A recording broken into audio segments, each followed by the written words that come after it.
সচেতনতামূলক র্যালি এবং আলোচনা সভার মধ্য দিয়ে সোমবার কমলপুরে বিশ্ব এইডস দিবস উদযাপন করা হয়। মহকুমা স্বাস্থ্য দপ্তরের উদ্যোগে আয়োজন করা হয় এই র্যালি এবং আলোচনা সভার। সোমবার র্যালিতে স্বাস্থ্যকর্মীরা অংশগ্রহণ করেন। র্যালিটি কমলপুর শহরে বিভিন্ন পথ পরিক্রমা করে বিমল সিনহা মেমোরিয়াল হাসপাতালে এক আলোচনা সভায় যোগ দেয়। এই আলোচনা সভায় মহকুমা স্বাস্থ্য আধিকারিক ডক্টর শুভাশিস দে বক্তব্য রাখেন। বক্তব্যে এসডিএমও বলেন, এইডসে সংক্রমিত মানুষকে দূরে সরিয়ে রাখলে হবে না, সামাজিক ব্যবস্থাপনার মধ্যে সংক্রমিত ব্যক্তি যেন সবার সহযোগিতা পায় সেই লক্ষ্য রাখতে হবে। তিনি বলেন, এইডস ছোঁয়াতে কোনো রোগ নয়, প্রতিরোধমূলক ব্যবস্থার মাধ্যমে সমাজ থেকে এইডসের প্রকোপ হ্রাস করতে পারা যায়।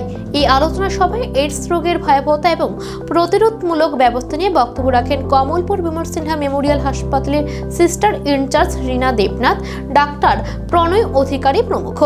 হয় না, এটা আমাদের জনসমক্ষে সবাইকে প্রচার করতে হবে এবং সবার এই জনসচেতনতামূলক যে অনুষ্ঠানগুলি রয়েছে এগুলি আমাদের মূল উদ্দেশ্য, যে আমরা যেন এই মানুষটা সংক্রমিত রয়েছে এই মানুষটাকে আমরা এক করে না দেই, মানুষটাও আমাদের সামাজিক ব্যবস্থার মধ্যে একটা সহযোগিতা যেন করতে পারে, সেই মানুষটাকে আমরা সবাই যেন সেরকম চোখে না দেখি যে মানুষটা একদম ছোঁয়াচের মতো কোনো ব্যাপার নয়, কিন্তু মানুষটাকে শারীরিকভাবে এবং সুস্থতার যে আমাদের যে প্রচেষ্টাগুলি রয়েছে এই প্রচেষ্টাগুলির মাধ্যমে আমরা যাতে সমাজের মধ্যে এই বার্তা দিতে পারি যে সেরকম ছোঁয়াচে রোগ নয়, কিন্তু প্রতিরোধমূলক ব্যবস্থার মাধ্যমে এইডসের যে সংক্রমণ এটা ধীরে ধীরে আমরা এই সমাজের মধ্যে কমিয়ে আনতে পারি।